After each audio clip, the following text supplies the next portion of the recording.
¿Qué pasa? ¿Por qué se basan en reacciones antígeno-anticuerpo? Porque ustedes recuerden que los antígenos son muy específicos, perdón. Los anticuerpos son muy específicos, ¿verdad? Dale la siguiente ahí para ver. Los anticuerpos son muy específicos. Entonces, esa especificidad se aprovecha en el laboratorio de diagnóstico para detectar la presencia o no de antígenos o de otro anticuerpo en una muestra. ¿Verdad? Porque la interacción entre un anticuerpo y su antígeno, digamos que es un epítope y su antígeno, es sumamente específica. Y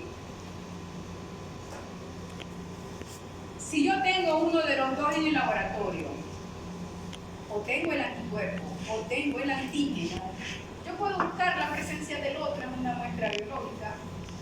Si yo tengo el antígeno de Bruselas, que es el que están hablando los muchachos, si yo tengo el antígeno, yo puedo investigar la presencia de anticuerpos contra ese antígeno en una muestra biológica. Simplemente poniendo los dos en contacto, la solución que contenga el antígeno con la solución que contiene el anticuerpo, mezclándolos. Y si yo observo que hubo unión entre los anticuerpos y el antígeno, yo digo, la muestra es positiva. Esa muestra tiene anticuerpos contra Bruselas. Positiva para Bruselas. Entonces, en eso se basan estas técnicas de diagnóstico serológico, en detectar la presencia de antígeno y de anticuerpos. La diferencia está en cómo yo me voy a dar cuenta si hubo o no interacción, porque los antígenos y los anticuerpos no son apreciables. Yo no veo los anticuerpos pegándose a un antígeno, no son apreciables a simple vista. Entonces, la diferencia entre una técnica y otra va a ser la manera o el modo en que yo utilizo para poner en evidencia si hubo una interacción entre antígenos y anticuerpos. Entonces, esto es lo que se aprovecha. Por eso es que se dice que esas pruebas de diagnóstico serológico se basan en reacciones antígeno-anticuerpos. Porque recuerden, o sea, por otro lado, que uno produce los anticuerpos siempre que está en contacto con el antígeno. Entonces, la presencia del antígeno en una muestra es indicativo indirecto y me indica indirectamente de que ese individuo estuvo en contacto con el antígeno, que por lo tanto es positivo. Estuvo o está en contacto, ya después es otra cosa. Ver si es reciente, si no es reciente la infección. Pero la presencia de anticuerpos en un individuo es indicativo de que ese individuo estuvo en contacto con el antígeno. Entonces, por eso es un método indirecto de diagnóstico. Método indirecto de diagnóstico, porque existen métodos directos, los que nos permiten ver el antígeno, si es un cultivo, si es por una técnica de ADN que yo detecto por PCR el material microbiano, ¿ya? Esas son pruebas directas, pero indirectamente se puede también diagnosticar simplemente detectando la presencia de anticuerpos contra los antígenos. Y por eso es que se llaman pruebas serológicas, que se me va la idea, porque los anticuerpos son proteínas solubles. Entonces, si yo quiero detectar anticuerpos, yo tengo que usar muestras de suero, si voy a usar sangre periférica, muestras de suero, porque en el suero es que yo voy a conseguir la presencia de anticuerpos. Entonces, por eso la mayoría de las técnicas se llaman serológicas, porque detectan la presencia de anticuerpos. Ahora también se utiliza para detectar antígenos, lo contrario, pero más frecuentemente para detectar anticuerpos. Si yo dispongo el anticuerpo en el laboratorio, yo tengo un reactivo, un antisuero que tiene anticuerpos dirigidos contra X antígeno, yo puedo detectar al revés la presencia del antígeno en una muestra. Y dependiendo de la técnica, puede ser sangre o suero, puede ser tejido. Ya va, que ya queda atrás. Profe, con eso también se puede saber si las vacunas son funcionales. Cuando le pruebas a una persona que está vacunada, tiene que salir que estuvo en contacto con el antígeno. Sí. Y así se sabe si la vacuna es efectiva o no. Claro. Y además existen métodos para, pero ya eso es otra cosa, existen métodos para detectar si, bueno, con la historia clínica ya uno puede detectar si son anticuerpos postvacunales, se llaman después de vacuna o por infección. Entonces, pero también sucede. Ajá, entonces, por eso que dice aquí, la reacción antígeno-anticuerpo es la base de muchas técnicas de diagnóstico y de laboratorio. Por eso que le digo que ya se borre de la mente la teoría, y ahora en adelante vamos a ver la reacción antígeno-anticuerpo in vitro. In vitro quiere decir en condiciones de laboratorio. Lo vamos a utilizar los anticuerpos o los antígenos como una herramienta diagnóstica, como un reactivo. Y aquí no tiene que ver con la parte de in vivo, sino vamos a utilizar los anticuerpos como una herramienta de diagnóstico serológico para diferenciarla de las técnicas de diagnóstico de otro tipo, pues, que son por cultivo, por PCR, etc. Ajá, dale la siguiente. Bueno, características de la reacción antígeno-anticuerpo, que es específica, es espontánea, es decir, no requiere de gastos de energía. Y esto es muy importante en el laboratorio. La reacción antígeno-anticuerpo es reversible. Reversible quiere decir que así como se unen antígeno y anticuerpos, se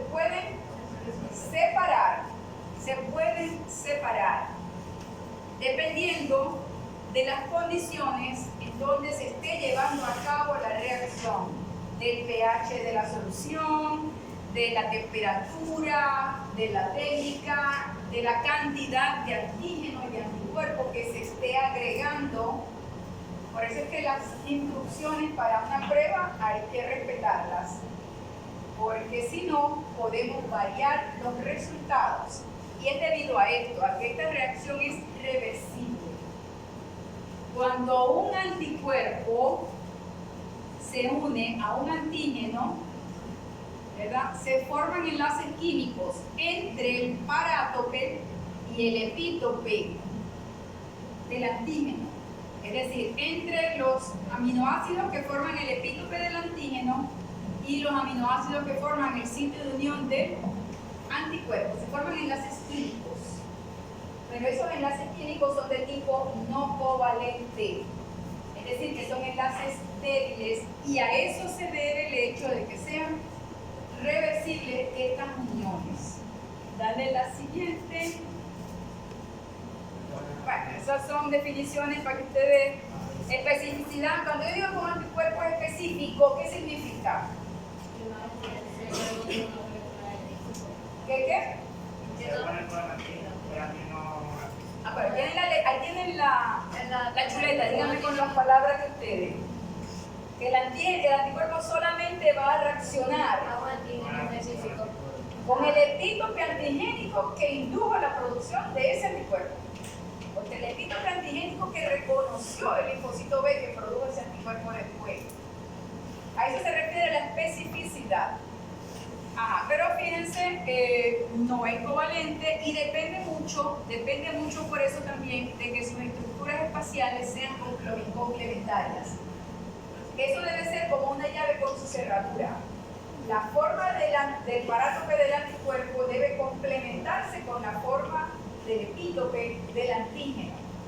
Debe encajar, como les dije, como una llave. Fíjense, aquí es redondo, aquí es un cilindro, aquí es diferente. El parátope lo tiene Sus estructuras son complementarias. ¿Ah? El parátope lo tiene el anticuerpo. El anticuerpo.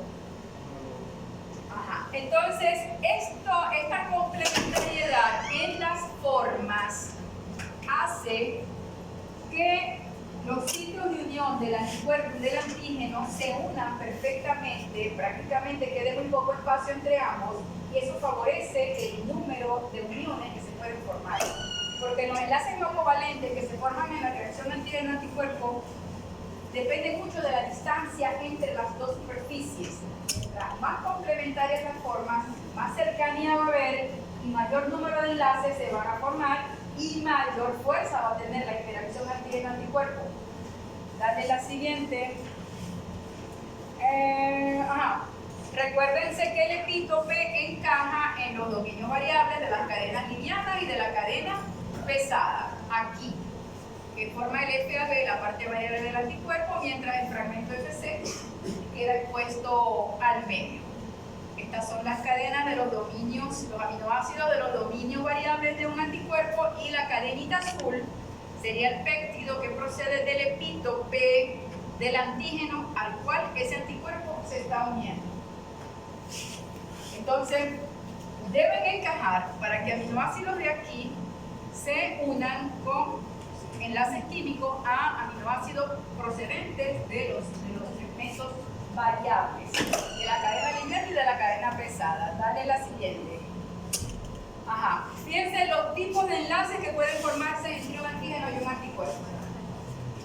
Se forman pueden formarse estos tipos de enlaces entre un antígeno y un anticuerpo. Se forman puentes de hidrógeno, fuerzas electrostáticas o enlaces iónicos, fuerzas de Van der Waals y enlaces hidrofóbicos.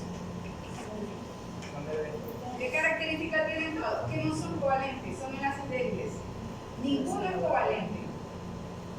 Son enlaces de tipo no covalente, y esto es lo que hace que Eso permite la separación. la separación. Eso es lo que permite la separación si yo no doy las condiciones, porque estamos hablando, recuerden, de condiciones in vitro. Si yo no doy las condiciones favorables para que se den el mayor número de enlaces, porque se me ocurrió cambiar la instrucción de la técnica, yo voy a favorecer que eso se deshaga. ¿Y qué voy a dar si eso se deshace? Un falso negativo. Un falso negativo porque no hubo interacción antígeno-anticuerpo, pero sí hay el anticuerpo y el antígeno. ¿Esas fuerzas están al mismo tiempo? Al mismo tiempo. Pueden formarse de los 4 tipos simultáneamente, como están aquí ejemplificados en la gráfica, y de varios números de cada uno. Si se empieza una de las técnicas, puede ser que nada más se estén dando 2, por ejemplo, y eso dividir todavía más la... No he visto que digan esto, sino en general. O sea, me imagino que sí, dependiendo de lo que se llama la fuerza iónica, que es la concentración de iones del buffer que se usa para la prueba, del pH, debe favorecer alguno o no de los enlaces. Pero la cosa es, el punto es que mientras más se formen, mientras más enlaces se formen, eso va a favorecer la reacción y se va a mantener más tiempo y va a dar tiempo a que yo la detecte. Y eso ocurre cuando antígenos y anticuerpos son específicos el uno para el otro, porque los sitios son de forma complementaria, van a poder engancharse bien y hacer un buen número de enlaces de este tipo. Dale la siguiente. Bueno, esto es lo que te decía a la complementariedad, ¿no? Los dos sitios deben complementar para que logren un acortamiento de la distancia. Los enlaces anteriores son enlaces que dependen de la distancia y se hacen, ambas superficies están suficientemente cercanas, dependen de la cercanía. Porque fíjense aquí, ustedes de allá quizás no lo ven, pero fíjense aquí, el epítope del antígeno está llenando prácticamente, porque tiene la forma complementaria a estos que son los fragmentos variables del FAB del anticuerpo. Aquí no. Aquí este epítope, aunque se parezca, no es igual, es más pequeño. Por decir algo, aquí se parece más pequeño, quedan espacios vacíos entre uno y otro, y aquí no se va a agarrar el mismo número de enlaces que se ve aquí. Entonces, esta interacción es más fuerte y solo ocurre si antígeno y anticuerpo, o debería ocurrir solamente si antígeno y anticuerpo son específicos el uno para el otro. Dale la siguiente. Pero existe algo que se llama reacción cruzada, y eso tiene que tenerlo en cuenta todo el mundo, y es que puede haber anticuerpos que interaccionen con antígenos para los cuales ellos no fueron producidos, y eso puede ocurrir si tenemos dos antígenos diferentes, pero que compartan un epítope. Puede ser, en gran gran universo de moléculas antigénicas que existen, que haya dos que tengan un epítope igual o similar o parecido. Eso puede hacer que anticuerpos que sean producidos contra una molécula, fíjense que es de estructura complementaria, si este es el antígeno A, este es el anticuerpo contra A, puede ser que estos anticuerpos producidos contra esta molécula reaccionen con otra que tenga un epítope parecido. Este es parecido, tiene la misma forma, pero es más pequeño y este es más chiquito todavía. Tienen la forma parecida, pero no son iguales, no son idénticos, no son complementarios esos dos sitios. Entonces, esto se llama fenómeno de reacción cruzada. El antígeno que fue producido contra este epítope puede reaccionar con estos dos antígenos B y el antígeno C porque tienen un epítope parecido, pero no es igual. Entonces, respetando las condiciones de laboratorio, uno puede disminuir la posibilidad de que ocurra fenómeno de reacción cruzada. Pero si está descrito. Es más. Ajá. Sí, para eso existen controles y el fenómeno de reacción cruzada es la base que explica muchas veces la autoinmunidad. La autoinmunidad, cuando el cuerpo fabrica anticuerpos contra un determinado tejido, muchas veces ese tejido posee algún componente que se parece a un epítope de un microorganismo. Muchas veces por eso ocurren las enfermedades inmunes. Una de las teorías, dale la siguiente, pero aquí es otra cosa del tema. Entonces, la especificidad ha llevado al desarrollo de muchas técnicas inmunológicas. La reacción antígeno-anticuerpo puede utilizarse entonces para detectar antígenos o para detectar anticuerpos. Si yo tengo uno de los dos en el laboratorio, yo puedo buscar la contraparte en una muestra. Sirve para diagnosticar enfermedades. Puedo detectarlo el antígeno o el anticuerpo para hacer el diagnóstico. Sirve para medir la respuesta humoral a un determinado antígeno, si me interesa detectar la respuesta de anticuerpos que hubo contra determinada vacuna. No solamente sirve para, vamos a decir, aspectos del sistema inmunitario, sino que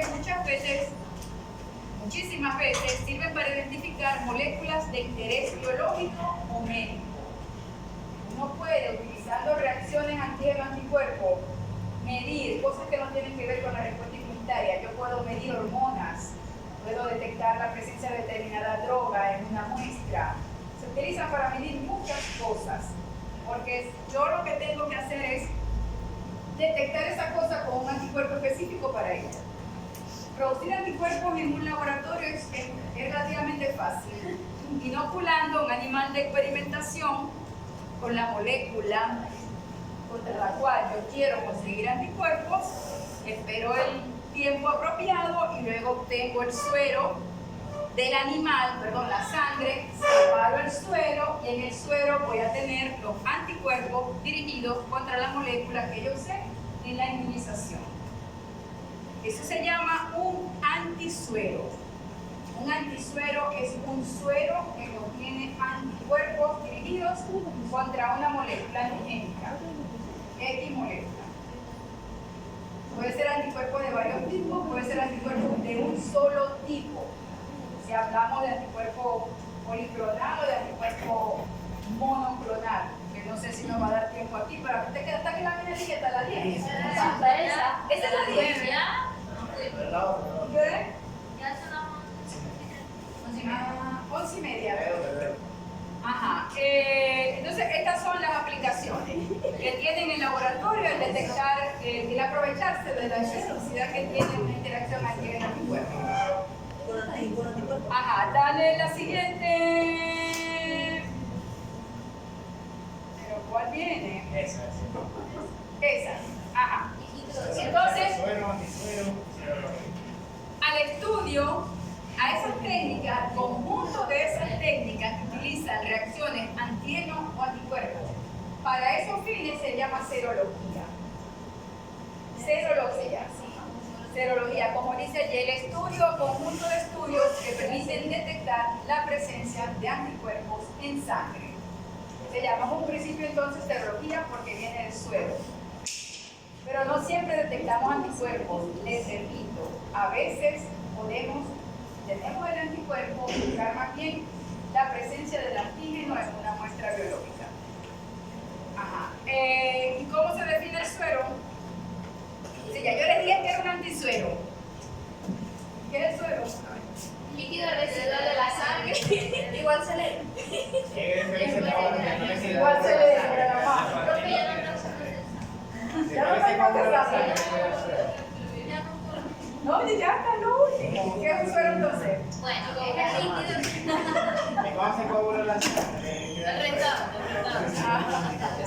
Es el líquido que queda de la sangre después de que ella se haya coagulado. Y en el suero se chatea Adolfo. Entonces, en el suero van a quedar entonces todo aquello que sea soluble, como los anticuerpos. Entonces, eso es un suero.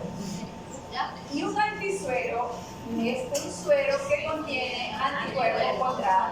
Pero el antisuero es un término que se usa más en el laboratorio. Es como un reactivo. Muchos kits de diagnóstico tienen antisuero. Por ejemplo, para tipificar sangre, por ejemplo, aquí nosotros, el antígeno A, el antígeno B, nosotros utilizamos antisueros que van a detectar un determinado antígeno que está presente en la membrana de los glóbulos rojos. Pero son antisueros. Son sueros que han sido preparados en el laboratorio dirigidos contra los antígenos del grupo sanguíneo. Y bueno, como ya no están entendiendo, vamos a dar hasta aquí.